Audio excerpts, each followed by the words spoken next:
right, guys, kicking off next episode of our presidential exploration, looking at the faith of the presidents. And we dealt with George Washington last time. Now we're jumping into John Adams.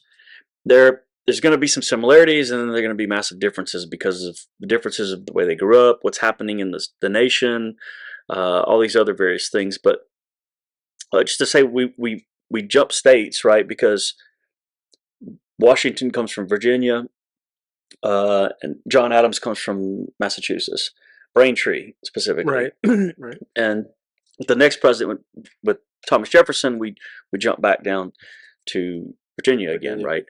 But and you kind of see the difference in the way that they grew up and the impact that they have. If you almost feel like if you plotted the presidents, at least in the early nation, based on geography, something falls out of that. Would you say that you could see that? You know, in other words, if you look at the Virginia presidents and you look at the Massachusetts presidents, or the ones that will come later, sort of the Midwestern kind of president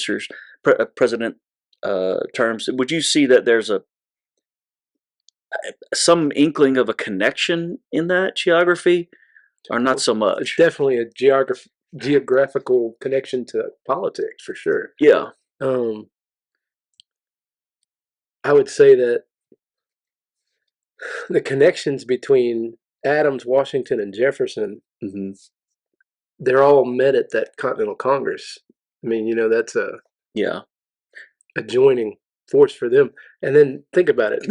We've talked about Jamestown. We've talked about Plymouth. Those are the two major colonies that start out on the coast. That's right. Well, so now you've got Massachusetts and Virginia. That's right. They're the biggest colonies in those, in those states. They're the biggest, dog in the fight, so to speak. So that's right. It's going to be that way. And if you look at the first 7 presidents, the first one outside of those two areas is going to be Andrew Jackson. But then, where he's born on the frontier is not terribly far from Virginia. That's right. And there's only 2 from Massachusetts. They're both John Adams and John Quincy Adams. Yeah. So. Yeah, because I feel like the congregational polity and force on the United States, it really comes to an end as far as the religious movement itself by the time of John Quincy Adams, right? Right. I mean, it doesn't have the same impact. The puritanical culture had already sort of infiltrated, and well, John Adams' Federalist Party is gone at that point. That's right. It's done. They literally, during his presidency, messed themselves up to the point where they dissolved as a party. Now, the ideals of that party persist within the other party. It kind of becomes another wing of the Democratic Republican Party that is a little bit more federalist in nature. Yeah, I guess you would say. And I know that this whole debate with Federalists or not, but I feel like it's even more than that, in the sense it's almost monarchical. And I know that sounds heretical, thinking about founding fathers in that way, but it is and it isn't, right? Like, like who's in charge and who can be in charge and who can decide things and all that. It's meant to be strong central, and the Southern idea, the Democratic Republican idea, they were happy with the Articles of Confederation because that separate but unified is more their flavor. That's right. It's only, I think maybe the Federalists were the more conservative group, really, right? Because you're trying to hold on a little bit to the way that things used to be, in a sense. In some ways, but also radical in that federalism, the new idea. This idea of having a national, state, local governments all working together and have a hierarchy. But it's under a strong head of the government, right? We took the king out and we'll put something else there, right? But and that's meant to be Congress. But then you have a president that we talked about Washington getting elected and that sort of thing.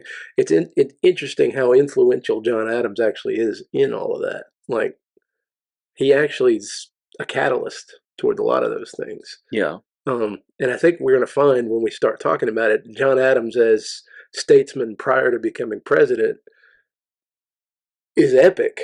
Yeah. His presidency is lackluster compared to what he did prior to that. Well, let's think just a bit, sort of back up now, and think about, so John Adams, his father, John Sr., was a deacon in Congregational Church in Braintree, Massachusetts. In fact, the church still exists, by the way. And if I'm not mistaken, both of them are buried in that. John and Abigail, or no, John and John Quincy. Oh, are both buried at that. Either, I don't know if it's an associated graveyard or if it's just at the church or something like that. In the congregational. Yeah, they're still connected to that. And that makes a lot of sense. Yeah, and there's some name of the church now that has some affiliation with the presidents, with the early nation. So anyway, but Independence Church or something like that. Yeah, well, it's still it still carries the same denominational name and all that. It just, I think it's called the President's Church or something like that. Which would be kind of in opposition to what's in D.C., I guess. But nevertheless, so John Adams, as a child, he's being trained by a tutor at home, and the man's name is Joseph Cleverly. Adams doesn't like him at all, and in fact, he's using what's known as the New England Primer to teach him. And in fact, that's likely the one that people have seen on social media and say, "Look, this is what our kids used to learn," and all that. That's pictures of this particular primer, the New England Primer. But he didn't like it. The earliest textbook, right? I mean, essentially, and he did not like it at all. And his father ended up having to get a replacement for Cleverly. So it's hard to tell really what's going on there. If it was just a personality issue, or if it was the way that Cleverly taught. He may have been extreme in his religious teaching, I guess, in the way that he did, more of a fundamentalist kind of mindset coming from that background, from a congregational background. I'm not certain about that. I mean, you can look up as much as you can, and then you can, at the end of the day, throw up your hands and say, we don't know. But nevertheless, he didn't like it, and he had to get someone else. And his father, though, wanted him to be a minister, and he rejected that proposal, and he said many of them that he knew were some absolute dunces. Education is a big thing for Adams. I mean, that's right. He clearly is educated. It's interesting when we get to talking about the writing of the Declaration of Independence. Mm-hmm. He's influential in choosing Jefferson because Jefferson writes better than he does. That's right. And John Adams is no slouch. That's right. So it's kind of interesting. Sure, because he lives there and he doesn't become a minister. He goes to Harvard, right, and then studies law. And he studies law, right, much to his father's chagrin. Right, he studies law. By the way, his cousin is Samuel Adams. Consequently, Samuel Adams also studying religion. That's right. But he actually gets into it. That's right. He's not opposed to it. And he's also very prominent in the Revolutionary War and at that time, obviously. He would be the we said John is a catalyst. We would say that I would call Sam the firebrand. Yeah. He would be he's carrying the buckets, right? I mean, he's doing the work. Right. Of it, and Adams is more of a resisting the violent side of things. That's whereas right. Samuel Adams, he's planning the violent things. That's right. Under the current. Adams was more of a big idea guy. Yeah. And the writer, and in fact, he, has a fake pen name later on, Humphrey Plowjogger. When he's writing against the Stamp Act and all, but let's go back to just as a church for a minute. He's attending this particular church, which is Congregational Church, but all of a sudden there's a problem, and we've addressed this previously, but there's a lack of congregational preachers. Right. There are just not many. Just to the audience, a reminder that the Congregational Church, that's really the Puritans. That's correct. Just, That's correct. It was just known as Congregational Church, but these are the Puritans. That's right. And that's why it's in Massachusetts there, which makes sense. But there's a lack of people going into ministry that have that same doctrinal integrity, I guess you could say. So Unitarians began filling that void. Right. And the Unitarians were these ministers were people who were more read, I could say, as far as the Enlightenment is concerned and what was going on in the world. And they've taken in a little bit of that education, especially with that Enlightenment bias. That's right. Right. That's right. And they're carrying that into the pulpit. Right. And so his particular church had a Unitarian preacher. Right. And so Cleverly may have been teaching things that he wasn't learning at church that he didn't like, because if Cleverly was more, a traditional Puritan, right, then they would have been in opposition to what was happening, in the church. And so I'm not sure about all that, but might define Unitarian really quickly. Yeah. So Unitarian, it's especially this brand of it. Yeah, and that brand of it, and it's hard to pin it down, but it's more about the oneness of God in opposition to the Trinity. Right. Okay. Specifically in opposition to the Trinity. There's a subordination of Christ. That's right. Jesus is subordinate to the Father. Not necessarily denying deity, but at the same time not putting him on the full. That's right. Father's level. That's right. And they believed they had scriptural support for that, and that he was subordinate to the Father in that way. Which changed some things about the religion, and also moved from a more of a grace-based understanding of the world, right, because the Puritans were very Calvinistic. God's sovereignty is above all things, and God saves us or he doesn't save us. By choice. Yes, and it is by grace that he does so. Right. Well, the Unitarian branch moved away from that into a more sort of almost a secular role, because it was about morality and character. Following the golden rule, being kind to your fellow man, the social gospel almost. That's right. Yeah. I wouldn't even say, I don't know if it's almost. It's pretty. Well, I mean, I would argue not the same as today. What we call the social gospel comes from a little bit further south. That's true. New York area. That's true. Kind of thing. That's true. But it is in that. It's in that vein, right? With this idea that I'm saved by my moral character and standing, right, in the way that I treat everyone and how I'm supposed to hold myself and my character. That's the thing that defines me. Following the teachings of Jesus would be part of that. Yes. You would do that. Which was a common thing I think we're going to see as we look at these first few presidents. That theme is going to be present, and why I think that there's such confusion over the nature of the faith of these presidents and the founding fathers, and trying to understand what they thought and believed, right? Because simply because someone quotes something that Jesus said, right, wouldn't automatically make someone an Orthodox Christian. So that's the nature of what was happening at the time, that upheaval everywhere, and they're sort of questioning all of that. But nevertheless, the Unitarians become dominant there, and the fact the church there today is a Unitarian church that still exists on that spot. He found himself at odds with various other people who were in the Congregational movement, even people like Joseph Priestley.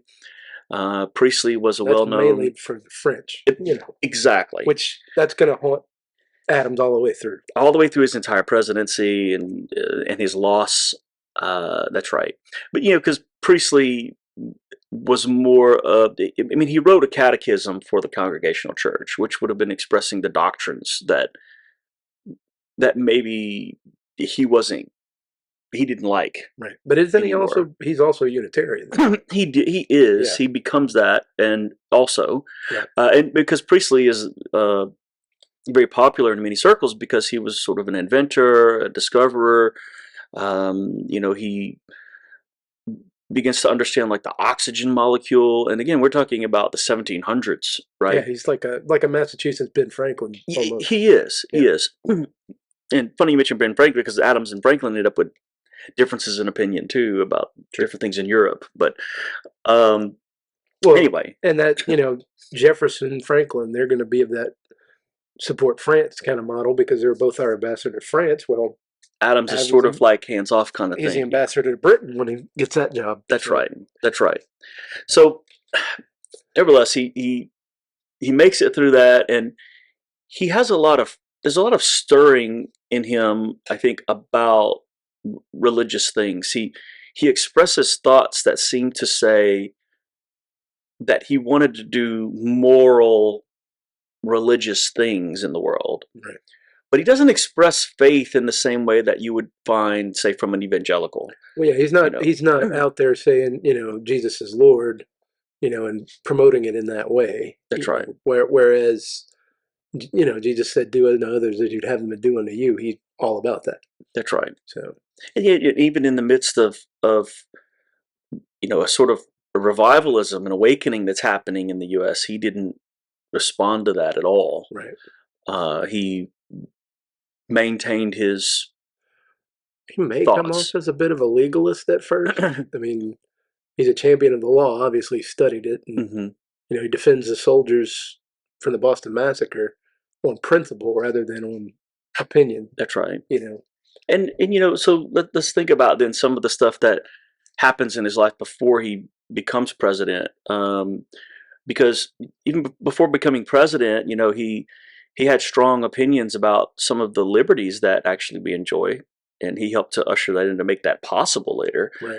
I think one in particular, the right to counsel, right, which he thought was absolutely essential. Right out of that. That's really his first major public thing, is that defense of those soldiers at the Boston Massacre. And he's in opposition to his fellows, Samuel Adams and others, because he wants to prove that we have justice just as they do. That's right. That's right. Yeah, and in fact, that probably that right really kind of comes from him. That ends up in the Constitution, of the right to counsel. Right to counsel. Because he writes the Massachusetts Constitution, and it's present there, and then that's used as a model for the U.S. Constitution, right. And he and Jefferson with the Declaration of Independence. There's a lot of connections between all these different things. They already had the trial by jury going all the way back to Magna Carta, but he would have definitely been a champion. And that's part of those intolerable acts that the British pass, or, denial of those things. And that's one of the things that really sets Adams off, is when you step in and you overtake the legal system. That's when he's offended and decides to pursue the course of independence and those sort of things, Yeah. Before that, he probably would have been not a loyalist, but okay with, finding another means to go about resisting. Yeah. Well, also the fact that you're innocent until proven guilty was another big deal. Big deal for him too. Yeah. And he kind of gets famous as a trial lawyer, right, first, because of like what you just said, but there's a number of other cases too, and he's sought after, right, for that reason, because he's fair. He's fair. He treats it on evidence and law alone, and that's a good thing. Yeah. But I think when you talk about faith, he probably starts out a little bit of a kind of a legalist, where he's. But in the roots of that, though, Puritan. It's a Puritan thing, but I think it's coming from a different place, right? Because it's funny how that works. You end up with something that I think today, the Puritans would be viewed as sort of an extremist fundamentalist group. Yeah. But the Unitarians would be viewed as a very liberal, softer in their theology than the others, and both of those things are sort of meshed together in John Adams, right? Because he has them both. Yeah, he has that, because the Puritans were passing laws to force people to comply because they believed that it was necessary, to create this society that God would like. Right, the city on a hill. Yeah, the city on the hill. Very legal. But God saves us. Yeah. And we go out and do the thing in the world. Right. Where Adams is coming at it from the opposite side, essentially, though, that we have these laws and rules in order that we might become better so that we can have this relationship with God. Right. That's a different view. When we look at something like, the Puritans and the Salem witch trials. Yeah. It would be interesting to get Adams's take on that, because that would have clearly been something that he would have found a travesty. Yes. Well, if you look at, I think, Jefferson and Adams' letters back and forth, especially post-presidency, they discuss lots of things about what they both deem to be superstition in religion. Right. And it leads both of them on a path away from the dominant Orthodox views. Right. Yeah, it does, because there's so much superstition in it. It gets John Adams. So I think on that scale pushes away, and Thomas Jefferson goes completely right. You would further away. You would put them on a spectrum if you were. Adams would be leaning closer to Orthodox, but at the same time, as far from it in a different direction as possible. That's right. Right. Yeah, they end up in, I think Jefferson and Adams end up in different places, but their views almost overlap, though. True. Because of from where they end up. Right. It's such an odd thing, and we'll get to that when we get to Jefferson too, because it'll make more sense then. But right. But thinking about Adams, coming from that background, it makes sense that because of the founding of the U.S., that he ends up in a position of leadership. He's well educated, and I think it has something to do also with the voting. Yeah. Who's voting for president of the United States? Who's voting for the members of Congress and for the Senate, right? In this new nation, So, and that depends on each state, right? Like, so in some of the states, your congressmen are directly elected. In others, it would have been done by the legislature. That's right. Well, the Senate in particular Senate was done that way for a while. That's right. Chosen by the state legislatures. Until we get the amendment that changes that. And that amendment was actually proposed by Madison back in the day. It just wasn't approved initially. Well, and the president also is a different animal too. Who's voting for president? How does that work? How the state's choosing where their electoral votes will go. Well, and there's Adams's co-party member Hamilton there. Creating the Electoral College and the way that works. That's right. That's still in effect. Yeah, and so let's think about that for a minute. It has a different effect today, though. It does. Yeah. But the Electoral College.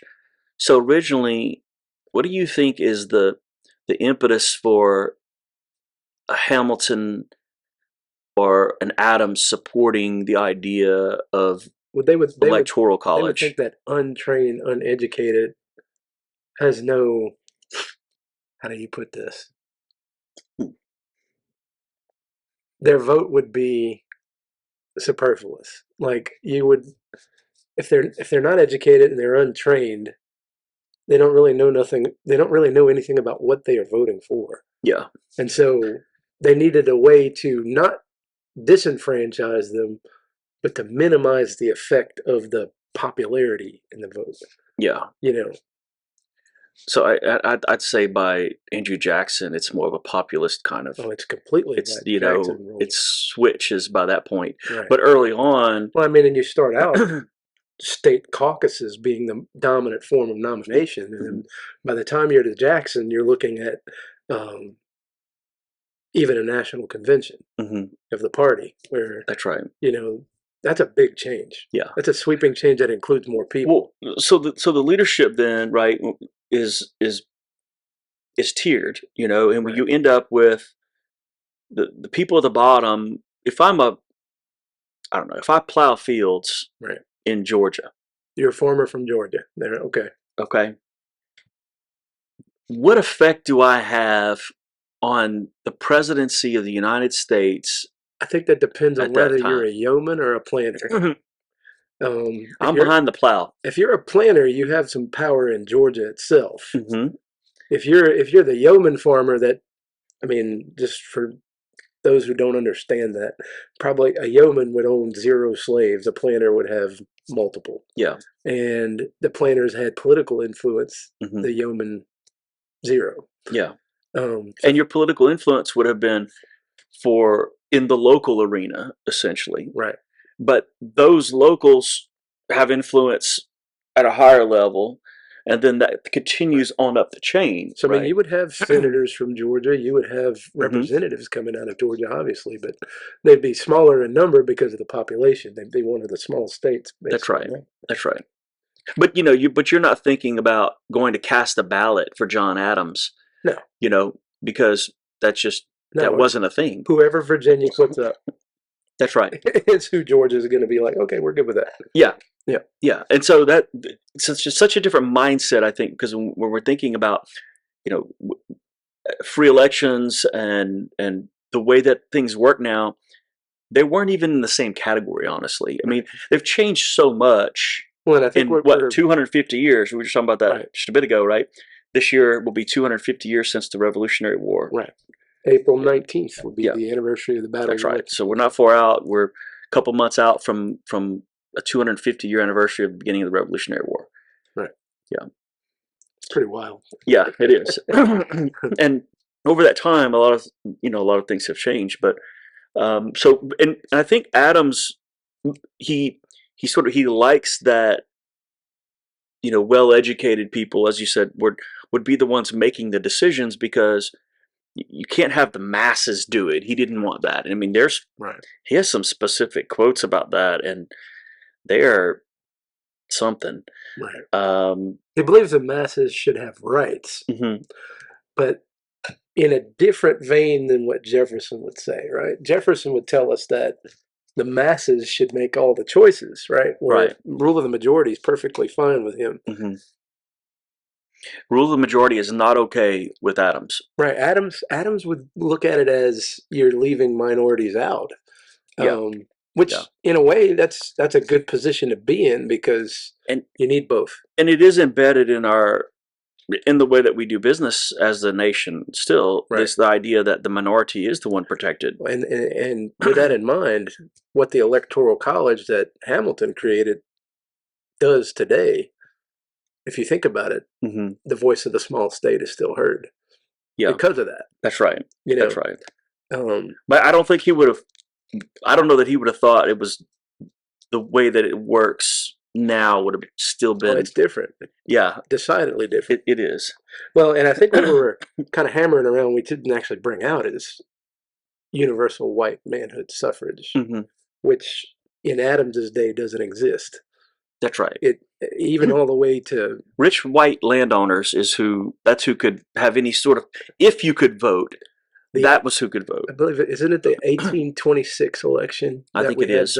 John Quincy Adams and Andrew Jackson and John Quincy Adams wins. That's right. That's the first time a lot of the states are open to just white males, period. Yeah. But not all of them.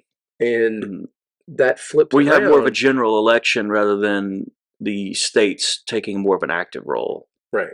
Yeah. And that flips around when the next election comes up and Jackson's, says, hey, they created this corrupt bargain. And almost all of the states by that point are allowing for universal white manhood suffrage, which would be all white males being able to vote, whether you own land or not. So the landed elite, the first 6 presidents, have some say that others don't, which strikes us as a bit less American than we thought it was. Yeah, it is. And then, in fact, I believe it's during his administration that both Kentucky and Tennessee passed laws that all white males over the age of 21 would be allowed to vote. And he expressed interestingly, his opinion about that. In Kentucky is the influence of Jefferson and Madison in those states. when we're going to be talking about Alienage Edition in a few minutes. Mm-hmm. So with that in mind, when they are trying to oppose those laws, instead of going through the Supreme Court, which was Federalist controlled, yeah, they chose to go at it through the states, and they create that nullification doctrine that's going to come back to bite South Carolina later. That's right. And it's Tennessee and Kentucky that they actually do that with. Well, and on those two states offering the right to vote, Kentucky and Tennessee, he said that this was the worst thing that could happen in the Republic. And because you can't allow the majority to rule. If the majority rules, only anarchy and conflict will result from that. Right. And that was, his attention still to the way that this sort of top-down model of government, I almost see it in that way. It's almost like it's a top-down model rather than a bottom-up model. Now, it would be different. His opposers label him a monarchist. Mm-hmm. I think that's more deservable for Hamilton. Okay, it is. With Adams, I think hierarchical would be a better term for it. Yeah, that's probably more appropriate. But I do see why that label was thrown about. Right, because he does see Congress being. Well, and he's in league with Hamilton, though. In a lot of things. In some things, but I think he's anti-Hamilton. And almost leaning towards Jefferson in some other areas. Specifically during the run for presidency. Right. So if we think about, the election, 1796 election was contested, right? And Hamilton is in his party, right? Yet he gets nervous, right? Because he's afraid that John Adams would do what George Washington did, and that's not toe a party line. Right. That he would make decisions for himself as president rather than do what the party told him is best to do. And because of that, he starts pulling electors. He does. He pulls electors. It doesn't really have the big effect until the 1800 election when he actually does jump ship and tell people to vote for Jefferson. That's right. Yeah. But no, he wasn't going that far. Yeah. Right. It was Pinckney, I believe. But anyway, in spite of that, Charles Cotesworth Pinckney. Yeah. Adams he only won by 3 electoral votes. So it was 71 Adams, 68 Jefferson. Right. And then Pinckney ends up with 59 and Burr ends up with 30. And the remainder was some other candidates. But so he only wins by 3 electoral votes. It's not like, there's this overwhelming victory here. No, he doesn't have a mandate. He does not. No. And I think that kind of restrains some of his behavior a bit too. Right. Because of what he felt like his role was.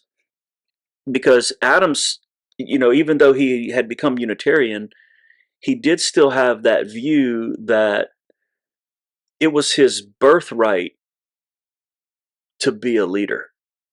That God... Abigail would have called it a bit of vanity. Yeah. But that God picked him to lead. Like that was a... Yeah, there's a divine right. There was a divine right, which, and we think about monarchical, that kind of thing sounds like... It does go in that vein. It does. Like a king has a divine right to rule. And he almost has that, a little bit of that to him, a tinge of it anyway, in the way that he did things. But also he's the first president to live in Washington, D.C. Yep. First to stay in the White House. First to stay in the presidential mansion, which is known as the White House today. White House, but... That's right.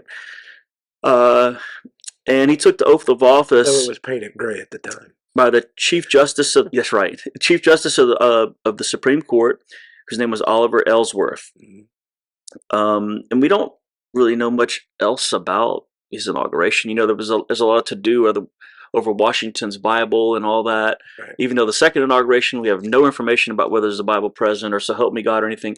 With Adams, we really don't have any information about what happens during the oath of office. There's no, there was a Bible there. No, there's nothing about the Bible there. There's nothing about what he said. There's nothing. It just happens. Okay. And it's done in D.C., correct? That's correct. Now, as I understand it, I don't have full information on it either, but he did give a speech. Because that's right. That's one of the things. All the speeches are recorded. Yeah. Yes. It's one of the things that Jefferson makes a note of when he's inaugurated. He tones it down. Yeah. So there was definitely a what's a good word for that? Very wordy speech. Yeah. That's right. It's one of the longer ones, and so George Washington gives one of the shortest for his second, right? It's only like a paragraph. Well, and even his first one is done in a soft-spoken voice, where Adams he probably belted it. He aimed a little oratory going on there. Yeah. That's right. That's right. So he's sworn in as president of the United States, and the way that things were done then, he didn't have a running mate that's going to be the vice president. So what happens to Adams' presidency, because he doesn't have a running mate, and the way that things are done, who becomes the vice president?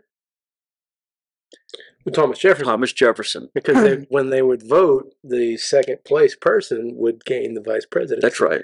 And that's going to be altered more than once, right? Because that method... Well, you can see the conflict there. Turns into some problems. Sure. Right? I mean, you can see today, of the craziness, if you have, say, like in the modern era now, if you would have had a Trump-Biden vice presidency, or a Trump-Hillary Clinton. Just think about this part for a second. When Adams is elected, he's the former vice president. That's correct. And so he is presiding over the Senate when the vote is counted. That's right. So that's kind of a... Is it a fox watching the henhouse kind of thing? Yeah, it's kind of a... it's kind of a conflict of interest. But these political shenanigans they continue. They continue, and I think they get worse in Adams' administration. Especially toward the end, it gets bad. Wonky, and they would have been. The tabloids would have gone nuts over the things that were happening in the Adams administration. So in that 1796, and especially in 1800, we get the first mudslinging.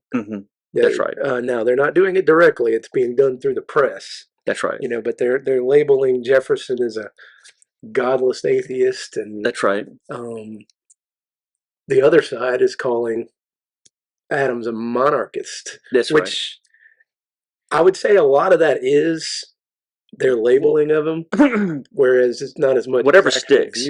Whatever sticks. Right. Yeah, and you can see how Jefferson could be responsible for that. Oh, he's funneling it. He's just not coming out and saying. Well, some of the printing presses are run by his people, right? And this is where the sabotage of Hamilton begins. I mean, this is where, of course, and then Adams finds out about what Hamilton has done, trying to undermine him, because he probably would have gotten more electoral votes. Hamilton was going to run eventually if he had not taken the damage in the press that he does. That's right. I mean, because Adams calls him a Creole bastard, right? That's his name for him. Right. He's not a fan anymore, even though they're in the same party. And so you end up with this conflict where, he's already in conflict with the opposition party that developed. The very thing that George Washington said would be the downfall of the nation. The problem would be political parties. If we ever split up into those, that's a problem for the Republic. And immediately upon Washington leaving, the divisions that were there exploded. His own cabinet. They were already there. That's right. They took sides. The people that were in the same administration working together exploited their divisions and became ardent enemies of one another. Yeah, I do think that Adams plays a little bit more of the moderate than what some of the others in the cabinet would aim at. Sure, but supposedly Adams had another problem too, though, in his administration, in that he would anger easily. Yeah, he was known to have a temper. In fact, grumpy. Yeah, grumpy, and some people. You could almost see in the explanations that some people give about him in various cabinet meetings that if I was reading it and I didn't know who it was, it would sound like a spoiled brat. Right. Well, I'm not getting what I want. His quote as vice president is pretty impactful. He says, "I am vice president. In this, I am nothing. Yes, but I might be everything." That's right. That's pretty ambitious, and that's right. You know. So he knew if he was at the presidency, then he would. And he would get excluded from cabinet meetings from time to time. It would happen. So, yeah, he had a bit of a problem. Yeah. So anyway, so there's a number of things that begin to happen. His presidency, like I said, these divisions that happen, but there's unrest in Europe at the same time, right? Well, yeah, the French Revolution. The French Revolution. There's also piracy. So Washington's elected in 1789, and your French Revolution kicks off, if I'm not mistaken, 1789. Yeah, I think it's the same time. Storming of the Bastille, all that happens at that same time. And he's in opposition with Benjamin Franklin and Thomas Jefferson and Washington makes the Proclamation of Neutrality. Mm-hmm. And with that being said, his cabinet is sided. That's right. Jefferson and his crew, they go pro-French, and then Hamilton, Adams, they're pro-British. That's right. And that side taking hits the election. That's right. Full force. And hence the issue that comes about with Priestley, because he's pro-French. Priestley's support of the revolution and what was happening. So there's this, that's the other thing that they call Jefferson is a bloody revolutionary. That's right. Right. That's right. So we end up though with this problem because new nation, what do we need? We need stuff. Trade, right? Trade is always the thing, and it is the modern era now. Tariffs and all this other stuff's going on, right? Right. Well, then we've got this problem because we have ships moving through the Mediterranean with goods and things that we're trying to sell and things that we're trying to import. Right. Those ships are being hit, right? Well, one step back from that before we go that far. Mm-hmm. So during Washington's the latter part of Washington's administration, you have two treaties that pop up. You've got the Jay Treaty, which is an arrangement with Britain. That's right. Which basically says if we pay our debts, then Britain will honor their agreements, leave their forts, and open their ports to us. That's right. We can't pay our debts. So that treaty is basically a waste of paper. Yes. And he gets lambasted in the press for that. Yeah. The other treaty, Pinckney's treaty, and that's Thomas Pinckney, not the guy that runs for president, the other one. He arranges with Spain to where we have full use of New Orleans, Mississippi River. We have the right of deposit. We can use New Orleans warehouses, which opens up trade. And, Adams is around. Right? Most of these deals are being arranged by the other party, but they're within Washington's cabinet. And so he's presiding over some of those things. So trade on both parties is a big deal. That's right. Well, I mean, because we need income. Right. In fact, when we became a nation, we took upon themselves the debts of the states. Right. And so you've got that debt that's being carried that we're trying to pay. We didn't have money to pay the troops. There was a ton of problems financially. They say not worth a continental. The continental dollar was That's worthless. right. That's right. So almost as bad as a Confederate dollar. So this new thing happens, right? Because of the Barbary pirates. And there's a man named Joel Barlow who's a graduate of Yale. He's from Connecticut. And he writes up, it's called the Treaty of Tripoli. All right. And this treaty is ratified and then signed by the president. Okay. Now, the Barbary states, the coast of North Africa. That's right. I believe Morocco, it's one of the Barbary states. Yes. But they are the first to actually recognize the U.S. as a sovereign nation. That's right. And so they would be one of our trading partners. Whereas other Barbary states would want some sort of connection. Yeah, and you got to think about that. If you especially think that this new nation that thinks that something isn't, I can take whatever I want from it. What are they going to do about it? Right. Right. That's the exact, And that's exactly what was happening. Right. And you've got, I think, whatever we were involved in Europe, the opposition of what we were involved in is fine with our ships getting ransacked. Right. Because they don't want our influence on other things, So anyway, the Treaty of Tripoli comes about, right? So it's ratified by the Senate and the president signs it. It's delivered over to Tripoli. And it has a particular article in it that causes some turmoil, and that's from Article 11. So I'll just read it directly. Okay, this is the text that was ratified by the Senate and signed by John Adams as president in 1797. It says, as the government of the United States is not in any sense founded on the Christian religion, as it has in itself no character or enmity against the laws, religion, or tranquility of Mussulmen, and by that they mean Muslims, and as the state, as said states, never entered into any war or act of hostility against any Mahometan nation, not something we could say any longer, it is declared by the parties that no pretext arising from religious opinion shall ever produce an interruption of the harmony existing between the two countries. And in particular, the first part is that as the government of the United States is not in any sense founded on the Christian religion. Now, there's opposition to that phrase, but not at a level that I think we would see if it was written today. I think it would go down party lines, but you know. Oh, no doubt. No, it did then, but then when you look at it, that's not very far from what Jefferson also say. But it kind of did. There's some opposition, but it is unanimously supported by the Senate. Every senator accepted that text. They approved that, Every one of them. Because it's part of that treaty. Unanimously. Yeah. And so they accepted that text, and that's sent. Something to make a note of, though, at this point, is John Adams has a similar Congress to what we have now. He's the same party. Yeah. Congress is the same party. They pretty much have that pact. Yeah. So for them to agree with him is not really out of the question. Sure. I mean, they've even got Southern Federalists at this point that would back him up on that. That's right. But in particular, like I said, there's a few ministers that don't like it, and others, especially some of the congregational ones, which makes sense that they wouldn't. But in general, that's the statement. So we're thinking about. But when we look at the founding documents, he's not wrong. That's right. There's, is it a Christian nation? And I guess it, again, depends on, one's view of what that means. Does it mean that the Bible is the law?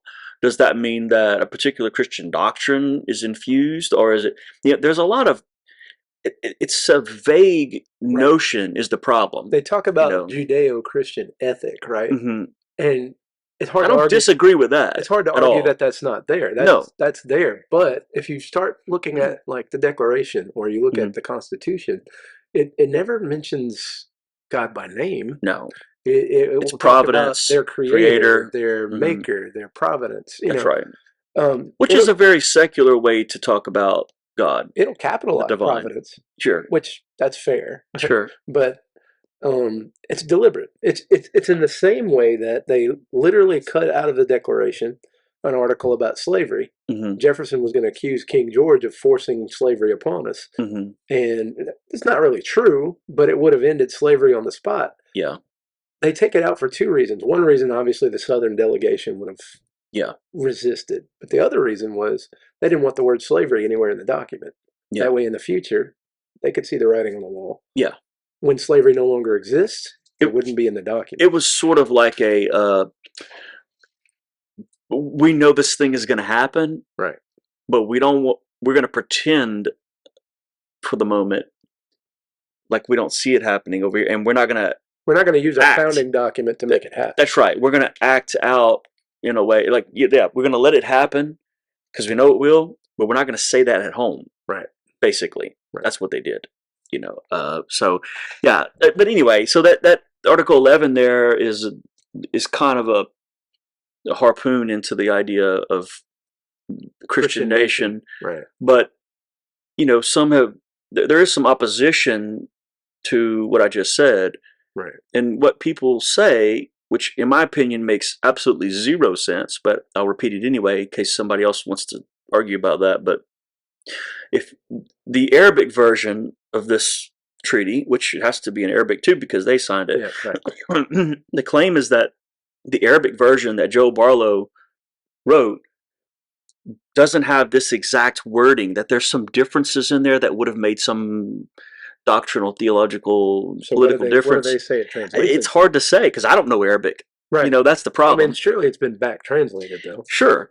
Yeah. But they claim it just doesn't use the same language. Well, it can't. Therefore, we could have still been a Christian nation, and that's a dumb argument. I'll just say it that way, because the Senate and the president didn't read the Arabic version. They read Joel Barlow's English translation and voted on that. It's like the guys that go around claiming that the KJV is the inspired word. Yeah, exactly. It's the same kind of. It's just a silly thing, and I don't. Whatever people want to say that in Greek or something like that. You know, I mean, yeah. Arabic obviously is going to do similar things to Greek that the Greek would do to the text. You know, I mean, it would. And you know, but the reason, there's a reason why they write this in there, right? It's not that they want to distance themselves from Christianity as a whole. No. It's that they're concerned about the connection between the Crusades, right, and the Muslim world. We don't want that dark blot. That's correct. Record. We also want toleration. We don't want. It's also a distancing of Roman Catholicism completely. That's true. That is a distancing. I will say that. Yeah. There's a distancing of we're not Roman Catholic, we're not papists. We're not part of that. We're not part of that group. Right. So in many ways, I would say the U.S. is I don't know that it's an anti-Catholic, but it certainly isn't pro. It's almost a jump over to the Pilgrims, you know, getting even away from the Puritans. That's right. Degree, saying, "Hey, we're separatists. That's right. We don't want anything to do with that." And that opposition, by the way, to Roman Catholicism is something that hangs on so much so that it's not until JFK that you get the 1960s, and I actually JFK. I would argue only gets elected because of they wouldn't have been. He makes a good argument. Well, it's not just that, but his speech in Houston is the thing, right? But before that, before he even rises to that kind of prominence, he couldn't have been there without being a World War II hero. Oh no, yeah, right. The whole heroism, PT 109 thing and everything that happened. Which you just watch some stuff on, right? Yeah, and then him and his brother Joe, Kennedy. Who dies trying to bomb a facility in France that they thought they were going to launch nuclear weapons from into do so, like potentially a sort of yeah. Well, anyway, the thing was fake, but they didn't know that. You know, these concrete bunkers. They tried to anyway. It doesn't matter. But both of these brothers served in World War II. Right. And they would not have been prominent in that way, but because of that, it elevated them, and they end up in a position they are. And then even at a time, 1960, where patriotism was at I would say, almost an all-time high, probably. Martha's Vineyard he still doesn't get elected unless he gives that speech that he did in Houston. So I was thinking about just the other developments in the Adams administration, the things that were other things that were controversial, because Tripoli really wasn't controversial at that time. That treaty, it wasn't something till later on, right? But it really becomes an issue in Jefferson's presidency. It does, because they're demanding tribute. We don't want to pay it. That's right. Jefferson refuses. Right. Yeah. But for now, this treaty moves ahead, and again, unanimous and all that. So that's not really one of the problems for him. The real problem ends up being what's going on in France, right? Right, because the parties are taking sides, and Adams is trying to steer an anti-war policy. Mm-hmm. His party, they're hawks. Yeah, they're some of them don't want to go to war, but they want to be on Britain's side. Mm-hmm. They would prefer side with Britain and not, the Democratic Republicans of Jefferson. They're what we call the war hawks, right? Yeah. But do you kick them while they're down, kind of thing? We practically go to war with France. Mm-hmm. It's an event known as a quasi-war, mm-hmm. where our privateers are sinking their privateers, and their privateers are sinking our privateers out in the Caribbean. Well, some of the disagreement about that had to do with the Revolutionary War, right? Because without the French monarchy, and supporting that's kind of the colonists, argument, right? Would we have won the Revolutionary War to begin with? Supported us, and there's no doubt we would not have. But who supported us mm-hmm. in the French Revolution? Was it the king, or was it the people. Yeah. And then because of who we are, that makes an interesting argument. Yeah. Do we support a monarchy? Do we support That's right. people? And so the French Revolution is an ambiguous position. I mean, it's hard to, like, Jefferson's perfectly fine with saying, "Hey, we support the French people." Yeah. You know, he's like a little bit of revolution every now and then is a good thing. Waters the tree of democracy or whatever it is. I'm not getting the quote exactly right, but yeah. You understand? Yeah, I understand. Yeah. Adams is more of a moderate in that respect, and he's trying to steer clear of that. He's not on the other end of it where he's like so pro-Britain that you can't do anything. Yeah. Well, the whole thing is like, are all monarchies bad, or is it just the one that we were under kind of thing? Right. I mean, or do we owe allegiance to a nation that helped us gain our independence? Right. That's the whole thing. Because I would think there's definitely a position to that effect. Is, hey, France helped us. Well, we were very kindly to the French that did help, and they were very helpful to us. But if you do help the French, even after the Revolution, if you do help the French, and this is where the French Revolution becomes such an issue, who? Yeah. You know, you support the monarchists. Well, then, isn't that kind of the opposite of what they did for us? Exactly. You know.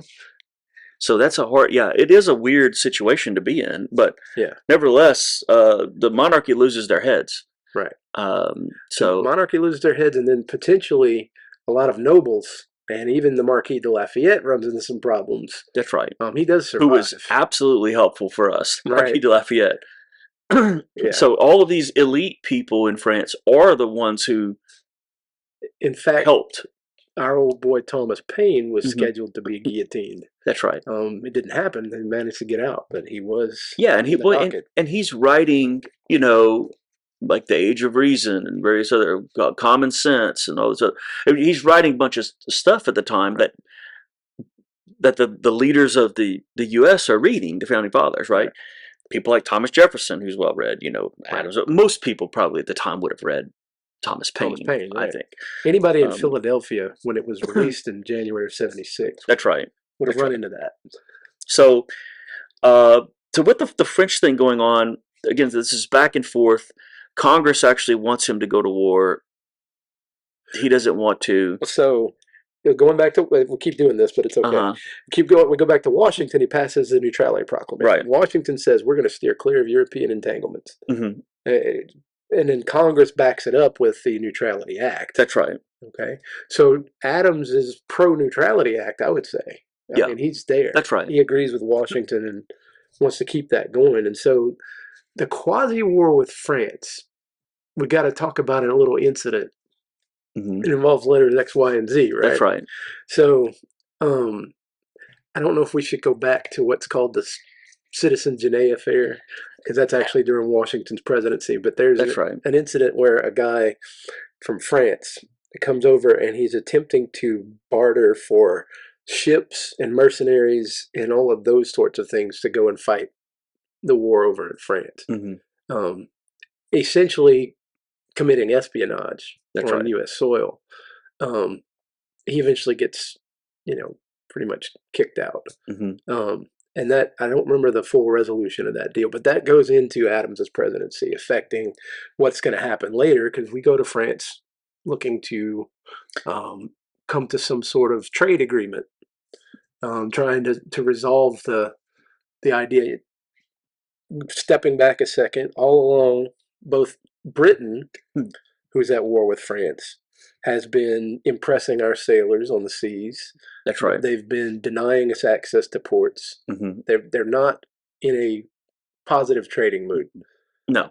But neither is France, because we haven't sent any aid or support.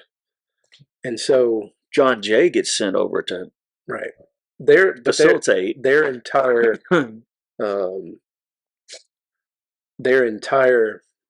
how do we put that? Like their privateers and their navy and that sort of thing. They're stopping American ships on the high seas. They're investigating the cargo. If it's bound for Britain, they take it. Same as the British would. It went both ways, because we looked like the enemy of both of them. Right. Basically. And our alliance with Britain meant from the French side, we must be at war with them, right? That's going to carry into the Napoleonic era. I mean, when you get into Jefferson's presidency and all of that. Yeah.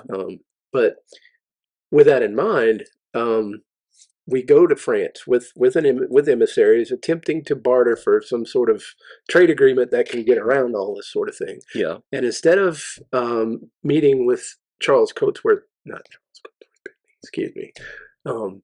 Talleyrand. Instead of meeting with the foreign minister Talleyrand, they send a couple of French agents that John Adams was embarrassed to name in Congress. And so he calls them Agent X, Agent Y, and Agent Z. That's right. They demanded not only a bribe, that's right, but also tribute to France before they would be even willing to negotiate. That's right. A treaty. Yeah, so they wanted $10 million loan to France and a personal bribe of $250,000. Right. And then we'll talk about this peace deal. Being as it's Talleyrand, I'm assuming that this is the revolutionary government, not the monarchical, not the Jacobins or anybody like that. That's right.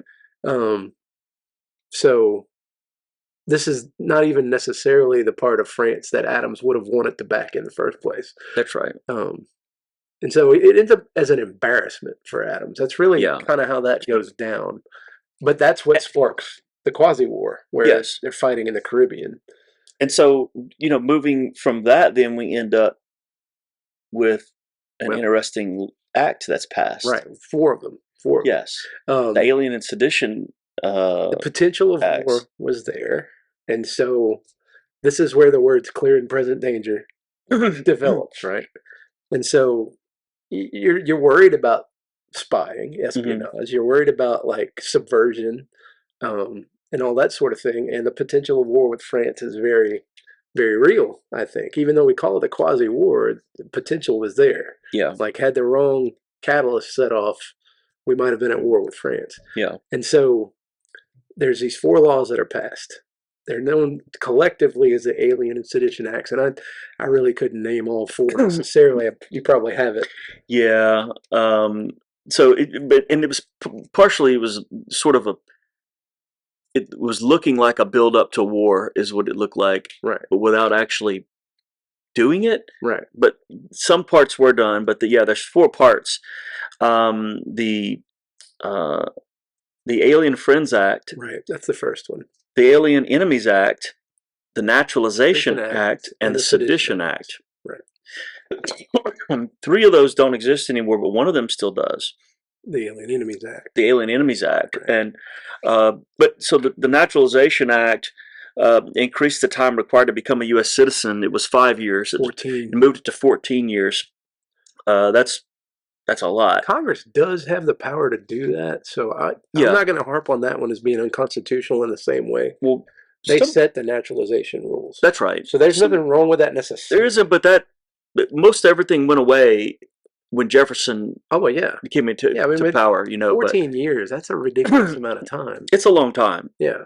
But the Alien Friends Act allowed the president to deport any non-citizen arbitrarily if they were deemed, quote, dangerous to the peace and safety. Right. Now, you just had to be deemed dangerous to the peace and safety, no matter what that meant. But you said, looking for spies and things, sort of, you create a clear and present danger. There's a French guy. There's a French guy. There's a whatever. Right. Oh, I heard a French accent, and you could just get rid of them. Jefferson said, he quotes this, he says, it was the most detestable thing, this particular act. And because it was aimed at French nationals and the people who had just helped the U.S., and many of them who had immigrated. Yeah, they'd immigrated. They took up residency in the U.S. They just haven't reached the 5 years or whatever it was. And that's right. And now it's 14. And now it's 14. So if you were here 4 years and 9 months, well, now you have to wait another 10 years and a couple of months before you can become, a citizen. And so there was this. Again, it was all aimed at the French. I mean, essentially. And then you had the Alien Enemies Act. This allowed the arrest, relocation, or deportation of any male 14 or older who was connected to countries which the U.S. was at war with. Right. And that's right. And it is still in a law, and that was used during World War II to incarcerate Japanese Americans. Well, and it's also what's allowed for Guantanamo and some things. That's like Guantanamo Bay and other things. And in that, this act has the Alien Enemies Act has reared its head again in the current administration. Right. So I don't know how that's going to play out, but right. I know shortly after all this, though, Supreme Court said after World War II, Supreme Court said this is a no-go. Right. Well, the thing about Japanese internment is those are actually American citizens born on American soil. They're not actually aliens, and so that was a misuse of the law to begin with. Right.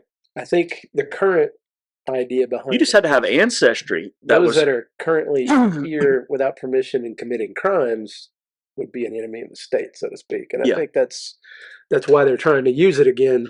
Sure, but it would be more in line with the actual law, I think, this time than because World War II. I mean, if you had Japanese ancestry, which you could have been born here, you raised here, you don't know Japanese, you know only English. Well, and it's a double standard too, because you didn't have them doing that to Germans or Italians. Which, right. If you're looking for subversion that occurred, I'd be more concerned about German spies and really later than that, Soviet stuff. There's not a single Japanese that did it deliberately that we know of. Right. There are German and Italians that did. But the worst one in all this, though, was the Sedition Act, which I agree. And I know that sounds bad because the people were mistreated in camps and all, but I'm saying as far as like American ideals are concerned, and it's anti-American. It is absolutely anti-American, and this part of the act, in my opinion, is the most instrumental thing to the reason why John Adams doesn't win a second term. Absolutely, because this gave Jefferson the fodder he needed. Oh yeah. Yeah, it pushed him over the top to win.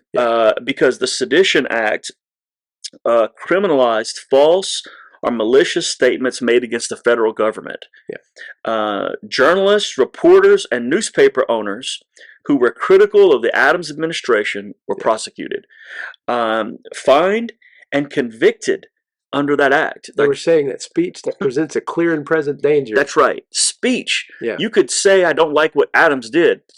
That might get you rounded up and sentenced to the death penalty. Because that was the penalty for this. Treason. Yeah.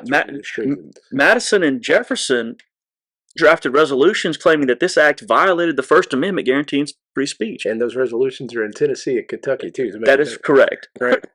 And the act expired at the end of Adams' term. So when Jefferson took over... He just doesn't renew it. He doesn't renew it. He allows it to go away. And he then pardoned all those who were convicted. Right. And Congress actually repaid the fines to those who had to pay fines. So he pardoned them before they were killed. And it's not known whether Adams would have gone forward with that punishment anyway. He was dragging his feet on that. He signs off on these acts, but it is a Federalist Congress that actually creates them. And the Supreme Court said if there would have been a suit filed, then it would have been ruled as unconstitutional. Right. Obviously, on its face of the First Amendment. That's right. Yeah. That's right. Very directly. Yeah. Directly. Which Adams was a proponent of. He wasn't against it. That's right. So how do we, if we think about that, as far as like faith is concerned and all that, this act that's passed, that Adams signs into law because he could have I think the presidency not signed it. And the faction of party does things to people that goes against what they may personally believe. I think it's sometimes it's controlling in that way. Like duty calls you to follow through on certain things. And I think with these acts, it's his party that's passing these things. Yeah. If he doesn't sign off on it, what does that say? He had the power to veto them. He could have done that. But where does he stand if he does that? Yeah, I feel like maybe he was just in this weird zone where he wanted to.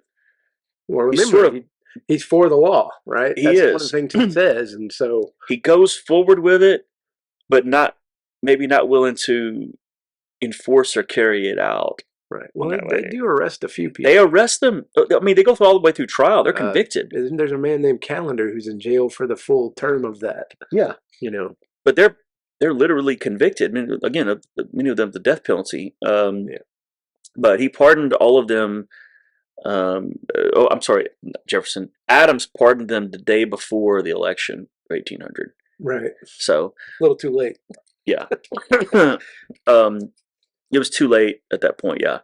So let's move into something else that is kind of sets Adams apart. Slavery. Okay.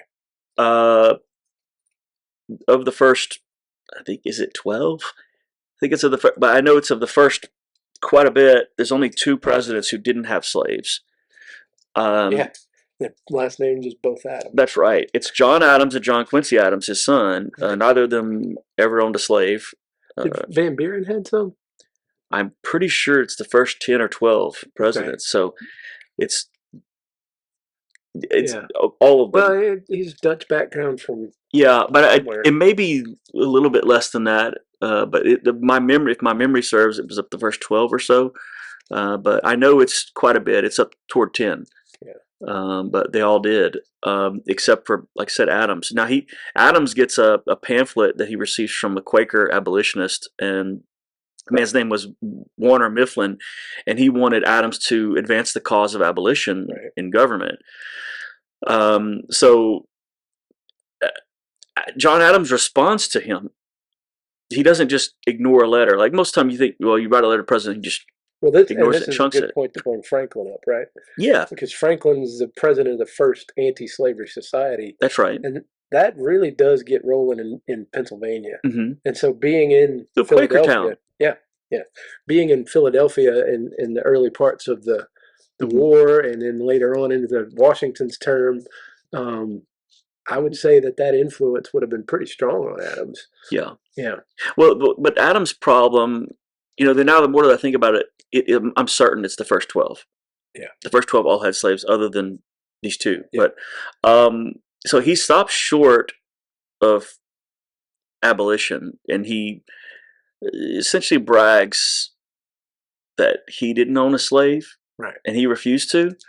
And there's a comment made in the miniseries about him not coming from wealth the way that Sam does. And it's kind of interesting because, he's a shoemaker and a farmer, his father, early on, and then they have a farm out in Braintree. Yeah. And then he eventually migrates into Boston for his legal practice. Yeah. So, in a sense, he's coming from the bottom. That's right. You know. Well, but his problem with the abolition movement, he said, was that it would be too quick and violent. Yeah. That was his concern. Yeah. And this is going to come up again, I think, in Jefferson's, when we talk about Jefferson, because there's going to be some similar sentiment, actually. But so he was a proponent of a slow, gradual progression, right? But he didn't know how to do it. Well, even in he said less slaves would be the answer moving forward. Even in southern states where cotton is booming, you have people that think like that, right? Like that it does need to end, but how do you do it? Yeah. Like you can't just take 100 people that are on a plantation and then suddenly just say, hey, go do your own thing. Well, yeah, because the problem then was we have to deal with it in some way. It's not as simple as just saying you're no longer a slave. How are they going to get fed? How are they going to have? They have to have a job, like a legitimate free job, right? Housing, all the rest of it, and it's a complicated matter, actually, more so than we want to admit today, I think. But right, it's hard to look back on and say, hey, they could have just stopped it. But Adams doesn't really say it quite that way. He says his main concern was anarchy, violence, and insurrections. Yeah. Well, and that's what you end up with, right? The Civil War is that's absolutely insurrections. Yeah, that's what happens. And that's because we kicked the can down the road too long. It was, and then I mean, think about it. Lincoln instigated the insurrection part of the South of the slavery because he knew it was going to do that. He knew, and he wanted to weaken the South's position. He also wanted it to be them firing the first shot. And that's a whole other discussion. Right. But going back to Adams and ending slavery, then if they had ended it during Adams's term, Eli Whitney invented the cotton gin just a few years before that. Yeah. If he'd managed to take care of it then, the violence may not have been. It may not have happened. Yeah, I agree. If there would have been a replacement, you could have had a trade program of the cotton gin, and you get rid of your slaves, and we give you a cotton gin, and whatever. They don't really need it for tobacco. That's right. They've already noticed that, and so it's the cotton that causes the. So there's not much else that that happens other than that he doesn't own slaves. He wants to see it go away, but he doesn't know how to accomplish it. Right. And he was also a one-term president, so. Now that's to bring up training of your children, though, right? True. Because John Quincy Adams, he is actually going to be huge on that subject. That's right. And after being president, he gets elected to Congress. And if I'm correct, he dies on the House floor delivering an abolition speech. Yeah. Well, and he takes up the cause of the slaves who end up in the U.S., there's a movie that Amistad, yeah, on the ship, the Amistad, where he takes up their cause, right. In that, and so it shows something about, I think, that time period and who the Adams were, right? As a people, and so he was teaching his son, right, about that, and you can see that's imprinted onto him, right. In that way. So that's having been born in Massachusetts makes a difference. Yeah, I think so. They are going to end their slavery a lot earlier. Well, they had no need for it. And having freemen in Boston, they're able to converse and talk with people.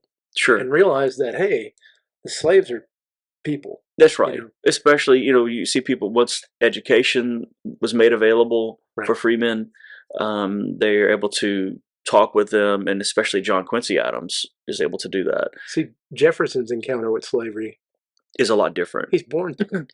Yeah. He's born into it. And that's right. So for him to be anti-slavery in the way that he is, which is interesting, because he never actually... Yeah, he's rebelling against his roots in that sense, I think. Right. Yeah. Which is different. Adams is the opportunity, stating his conviction of where he came from, right? Which would have been against it. Right. So anyway, so leave slavery aside, and we'll pick that up with the next president. But so you can't not pick it up with Jefferson. Yeah, you have to. Yeah. So the Native Americans, okay. It was thinking about that, the impact, because all the early presidents, right? There's something they have to say about slavery and Native Americans, the two marginalized groups. Yeah. As the nation was expanding across the, continent.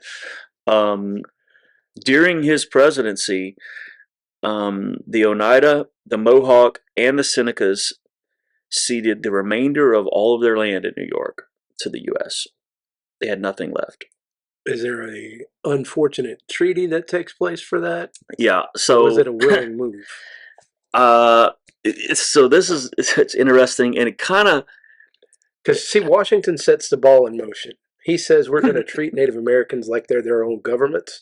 That's right. And we're going to deal with them by the foreign treaties clause of the Constitution, which was not a bad idea. Mm-hmm. That actually made sense, but you can't make settlers obey treaties. That's right. And so you had a problem with that, with people going over boundaries and such. And so I would say, and I would make a pretty decent argument that the first three, they make a valid attempt to treat Native Americans right. Yeah.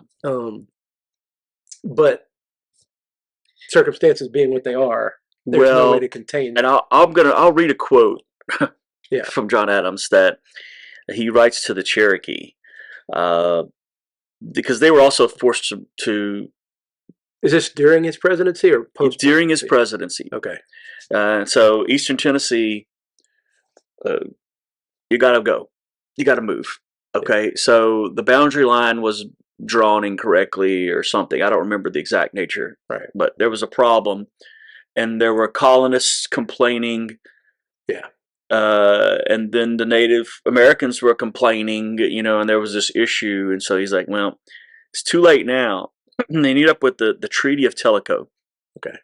And that expanded the territory of the United States, adding new boundary lines, which were further west. Right. Okay, into Tennessee. Now, interestingly on that, though, the Cherokee are all the way into Georgia and some of Carolinas, even into Jacksonstown. That's correct. Yeah. So they're actually fighting it in the courts. They are. Yeah. They're trying, and they have this treaty So now they have this new treaty, and they sign it. They go along with it. Okay, fine, whatever. Yeah. And so they're moving, and he says in it, which I don't.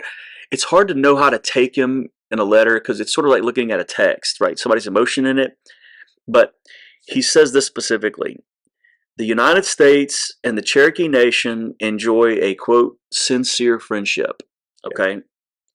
However, as president, I must, quote, hear the complaints and relieve, as far as in my power, of the people who the vote distresses for me. of my white children. Yeah. Yeah. So the people who vote for me. Yeah, because all the while, which is going to be the same sentiment that Jefferson echoes, and all the way into Jackson, to be honest, they're saying that's right. Exact phrase. They are. I have to listen to my white children too. Yeah. And so because the Cherokee are actually trying to be respectful of the position of the president. Right. They're trying to be American. They call him, they have titles for him, various titles depending on what Native American group, but well, the Great Father. Yeah, that's it. The Great Father is one of them, and they talk to him like that as if he's a chief of chieftains. Right. Which is how Jefferson, when he sends Lewis and Clark out, that's how they're gonna. That's right. That's how they're gonna greet. That's how they introduce themselves and all that too.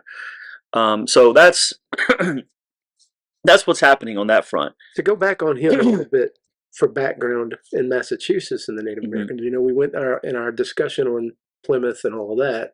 We talked about there being a more positive relationship there until something happened. Yeah. So the first chief of that tribe, they got along. You had the Thanksgiving dinner. Things were peaceful, but they were encroaching on the lands of the Wampanoag, so to speak. The second generation, his son Metacom, who gets named also Philip. So if you've heard of King Philip, right? It's like more than 50 years post Thanksgiving, they end up going to war and decimating that tribe. And so from a point where Massachusetts was friendly, that's where it kind of breaks, if you will. But it's settlers. Yeah. People moving west. Yeah. More and more and more. Yeah, it's not the government saying you need to go over there. It's just it's an impetus. It just happens. They're driven by, hey, there's more land. This is already bought and owned over here. Yeah. We need to move over. Yeah. Yeah. And it doesn't help the fact that some people had an inordinate amount of property. True. Like 40 acres is the standard for a yeoman. Sure. Well, but I mean, people like George Washington who had 65,000 acres. Yeah, he's got tons. I mean, 65,000 acres probably. But George, when we talked about planter and yeoman class, George Washington is definitely a planter. That's right. At that point. That's right. So we're going to finish up with Adams with a couple of things. One being what happens on the way out the door, and lastly, what happens post-presidency. You mean the Midnight Judges? Yes. Okay. Yeah. So, and this is a thing I think that still happens now, right? This thing we're about to talk about. But he loses the election.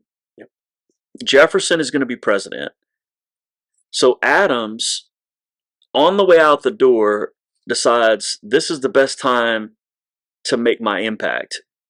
Okay. And what I'm going to do is appoint a ton of Federalist judges to the bench. Well, and Congress had already paved the way for this because they had created all these judgeships with the Judiciary Act. That's right. They expanded the court. Yeah, including offices like Justice of the Peace for Washington, D.C., which is actually a much bigger legal position than what we think of Justice of the Peace today. That's right. He would have been the head legal authority in the city of Washington, D.C., which that's a pretty big deal. Yeah. And that's actually the Supreme Court case that pops up, but we'll get to that in a minute. That's right. So he appoints, anyway, he's appointing them, and Congress is just rolling them through, right? Right. Busting all these judges out. And so he's signing appointments, signing them, and then in the midnight, which is why they call them the Midnight Judges. Including John Marshall. Yep, the Chief Justice. Who he names as Chief Justice of the Supreme Court. But what's interesting about this is that he's not only Chief Justice of the Supreme Court at that moment. Yeah.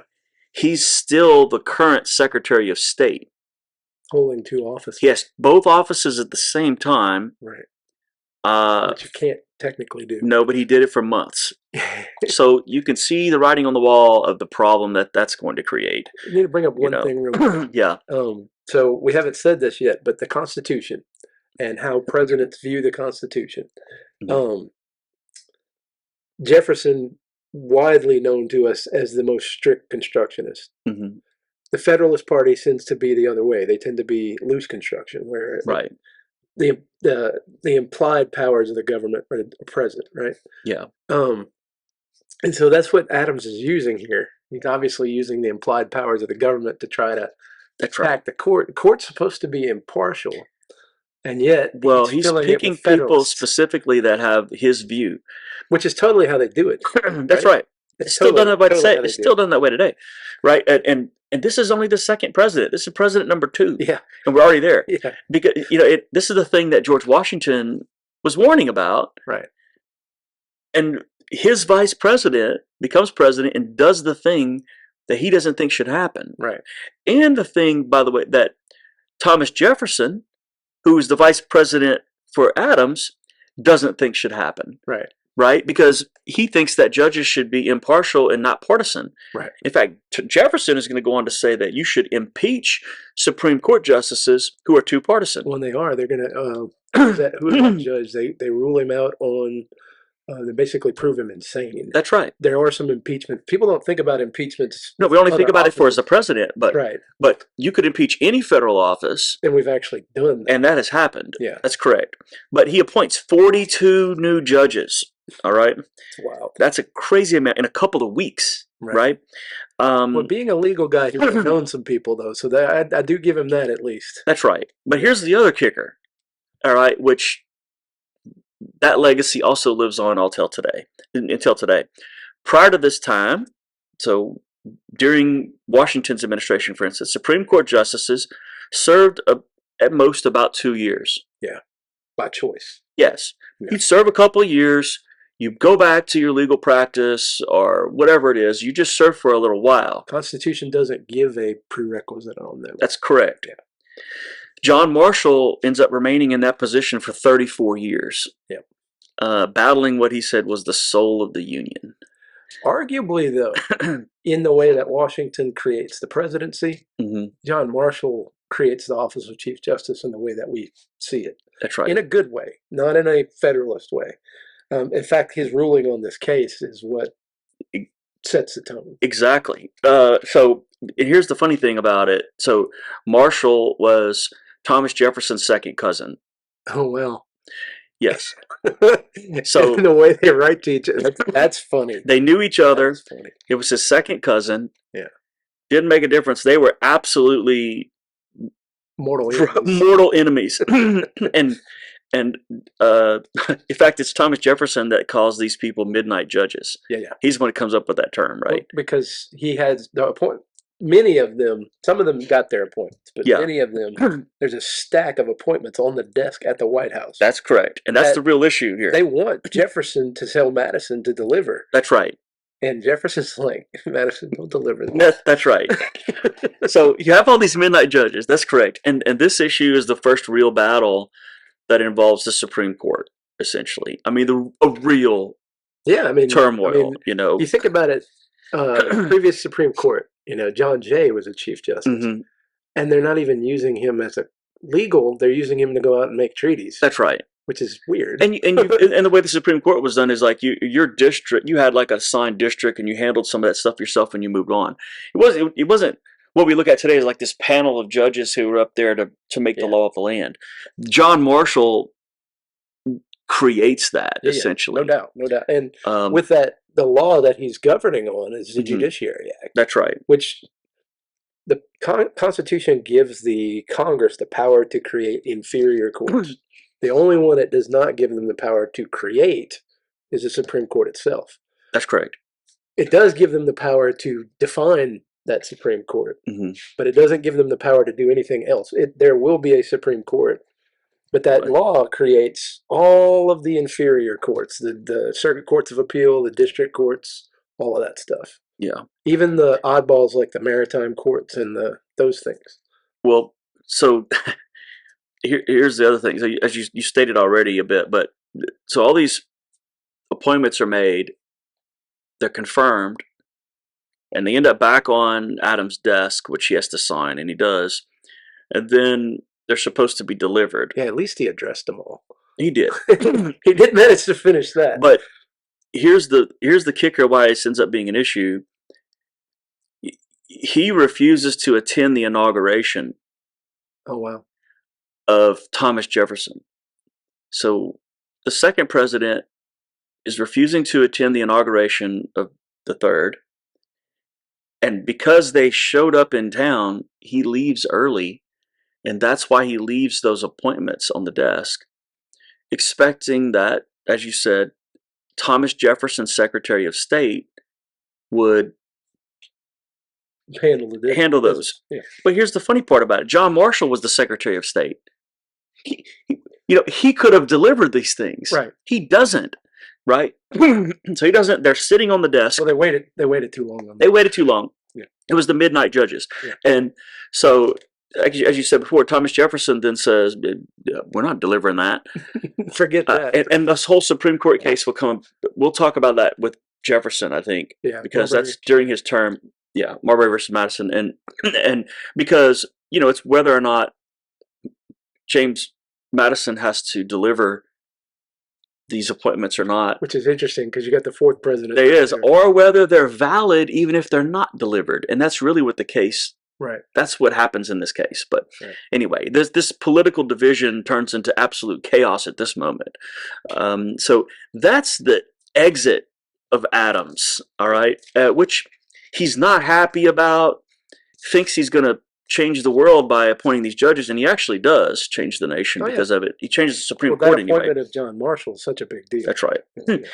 But after the presidency, he's very prolific writer in the sense that he's communicative with others, like Thomas Jefferson. In fact, Jefferson and John Adams exchanged several hundred letters with one another for their whole life. Pretty much court. They're not enemies in that sense. They're not enemies in that sense. A lot of people think they are. No, they disagree on some things, but they don't have they still write to one another as friends. As friends. Yeah. In spite of all this, even though he left early and didn't attend the inauguration and all this other stuff. That's probably more to do with the party thing than it is Jefferson. I think it is. But when you also have the thing going on with Jefferson and Burr and Hamilton, that's all happening right there at 1800. So he probably wants to distance himself from. I think so. So now, if we come full circle, right, starting with faith, and during his administration, his beliefs, he expresses the idea. He doesn't have trouble expressing ideas about God and his influence on the world, specifically, and he's because he sees himself as a God-appointed leader, right? So he has no qualms about that. But he does have problems with some of organized religion, right? Which he and Jefferson agreed on, right? And then after the presidency, he's writing. I'll give you a couple of quotes. One of them in particular, he writes to Jefferson because he's frustrated about superstition in religion, which is what I brought up earlier. Right. He said, 20 times in the course of my late readings, I have been on the point of breaking out. This would be the best of all worlds if there were no religion in it. But almost John Lennon. It is. You can imagine it, right? But in this exclamation, I should have been as fanatical as Bryant or Cleverly. So he brings up Cleverly here.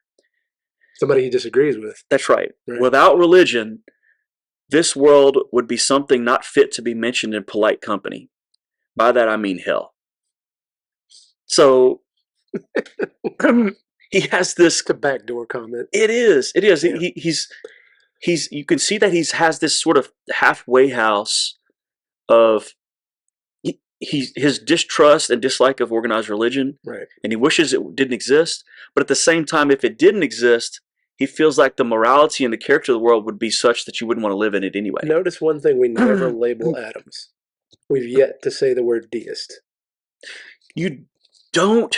No, and I don't think so. Because he's not. I mean, he clearly believes in a God who affects the world. That's right. Whether that's the Christian version of that, like Orthodox. Mm-hmm. Probably not. Which I don't think so. Yeah, probably not there. I mean, No. he's Unitarian, so that kind of rules that out. But yeah, I think he's never accusing him like we do Washington. A lot of people see him as a Christian deist, but he certainly leans more in that direction, I think, than others. But I don't think it's quite to that point, because I would give away Jefferson, but I'm leaning more than that way with Jefferson in the sense. But well, if you're going to label anybody that, yeah, there's no doubt about that, because he's at minimum he's a deist. But what does that mean? So we'll talk about that. But Adams is, I think he still considers himself Christian. Of course, Jefferson says that too, and we'll get into that. But what Christian means is different. It is. That's the problem, is that we're not using the words the same way. I would say Adams in this respect is closer to us. He absolutely is. He absolutely is. Even though he has this belief that his works and his character is what will save him, and which we're not for. No, but I think his appointments of those judges and stuff that would carry he's wanting to see a better future. Yeah. He's looking at the future, thinking that I have to do something, to establish this thing, and he ends up with this long time friendship rivalry. It's kind of, they're frenemies. Oh yeah, well I mean, I'd say they're frenemies. Yeah, according to the story, is they're sending riders back and forth on the day of their death. They both died. July 4th, 1826. That's right. As if they planned it that way, the 50th anniversary of the Declaration of Independence. That's right. And they're sending riders back and forth. They died hours apart. Is Jefferson dead yet? No. Is Adams dead yet? They're back and forth, and supposedly they're competing. And supposedly the last words uttered by Adams was, "Thomas Jefferson survives." Yeah, which actually wasn't true. Wasn't true. Adams was unaware Jefferson had died hours earlier. Yeah. But the funny thing is that the last thing on his mind was Jefferson. Yep. When he died, which Jefferson's last thing on his mind was, "Is it the 4th yet?" Yeah, that's right. That's right. So that's kind of telling, I think, too, of the power of Jefferson. Honestly, yeah. Of after all those years, like I said, 1826. That's a lot of years of back and forth, and for Jefferson's to still be this present. Yeah. Well, if you look at the way it went down, it's Adams that selects him as the writer. Like, all 5 men had the potential to write it. Yeah. I mean, Franklin wrote it. That's right. But they picked Jefferson for a reason.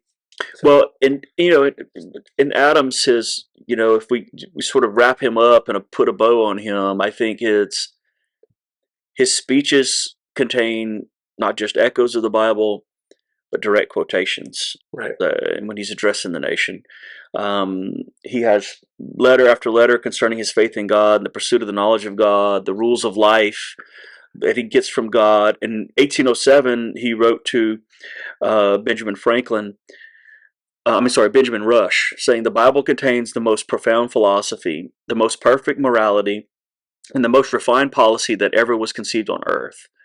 And he had profound respect for the biblical text, but he had reservations on some particulars about certain Christian doctrines that he had trouble with. The theology. Yeah, certain theologies that were expressed. And I think he would have found faults in just about every one of the different branches of Christianity that existed in his day. The true nature of God, how that works itself out in Jesus and all that. But the thing that I think I want to end with about his faith in general was that he was a Christian in a broad sense. Yeah. I think he fits in that umbrella. He would have been considered too liberal by an evangelical, right? But he would have been considered too religious by a deist. Oh, absolutely. So he sort of fit right inside the middle of that. I almost feel like his faith was in some way similar to Washington. Yeah. You could argue that a lot of things with Adams are similar to Washington. Yeah. Because in some ways, he's a catalyst in moving Washington. Yeah. And then also sort of seeing Washington as a role model.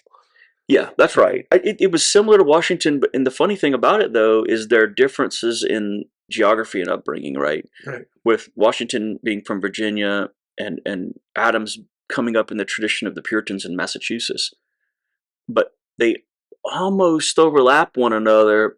They don't really fit very well in any of the branches of Christianity, right. I think, at that time. I think they probably could have found a place today because of the various different divisions that existed. But right. Well, I mean, I think we would say that Adams would still attend the Congregational Church. I think Adams would be absolutely still at home in a Unitarian church today. Literally the one he grew up in. That's right. Yeah. Yeah, the one he grew up in, he would have been fine with. The one that still exists there, I think so. So, last thing about him, we'll do a quote again. He's writing, so after his wife Abigail died, he writes to Jefferson, and he says, I do not know how to prove physically that we shall meet and know each other in a future state, nor does Revelation, meaning the Bible, as I can find, give us any positive assurance of, or does it give us any positive assurance of such a felicity. My reasons for believing it, as I do most undoubtedly, so there's the profession of faith there, or that I cannot conceive such a being that could make such a species as the human merely to live and die on this earth. If I did not believe in a future state, I should believe in no God. This universe, this all would appear, with all of its swelling pomp, a boyish firework. And if there be a future state, why should the Almighty dissolve forever the tender ties which unite us so delightfully in this world, and forbid us to see each other in the next? There's a couple of things in that, there's obviously a personal conviction. Yeah. Where we look for that in a testimony, right? We do. And so there's that, but also the loving relationship he had with his wife. Yeah. He cared. There's no way that wasn't influenced by religion. He cared. And I think it's telling, too. He's writing to Jefferson. Mm-hmm. Jefferson lost his wife at a much younger age. That's right. Before he became president. Right. Yeah. And so I think their relationship and that part of things is very different. Mm-hmm. And so for them to be communicating about that, it's very, very interesting. Well, it's very personal. Yeah. And that's the thing. We often think about these guys and their official presidential portraits and such, and stately and proper and all that. But we don't even think about the height differences here. But that either. That's definitely a thing. Jefferson's like 6'2". He's 6'2", which is very tall for that time period. Right under Washington. Yeah. Yeah. So again, ending that, I think Adams, he ends up in a position where he affirms his belief in a Christianity that I think most people can at least see in it some semblance of that. Although some of his beliefs, like I said, it may have been considered, or at least in today's world, would be considered maybe a bit on the more liberal strain. Right. But I think he certainly still fit inside of that umbrella. Right. And he wanted to live out, as he saw it, the morals and philosophy of Jesus, which is going to be, I think, the primary focus on when we talk about faith with Thomas Jefferson, too. So anyway, that's John Adams. In the background, by the way, there's various other revival things taking part that are happening in the United States, but these various different groups are mainly not the elite, mainly not the leaders, not the people who are voting, not the people who are movers and shakers. Kind of again with that, we talked about Washington setting a tone of toleration, and maybe as president holding back some on some of those things. Yeah, Adams is the same. He is. I mean, he has a little bit more biblical quotations and things like that, but at the same time, he's pretty tolerant. Look at the quote about the not a Christian nation and those sort of things. That's right. Yeah, he's definitely not, because if one of the early Puritans, I think, would have been writing that treaty, there's no way they would have written that treaty that way. But he's generations removed from that, and He does not express it in that way at all. And these are the people who were the early leaders of our nation. And I think we're going to see as we move along this interplay that's going to happen, especially after voting rights get extended down. And even then, it holds a course for a long time. It does, because there's almost this sense of a traditional kind of, this is the way it's been, and we need to continue it. And that's going to come into play big time. I think, like I said, Jefferson, who tries to set a different course than Adams tried to set at the end, but for fundamentally the same reasons, I think.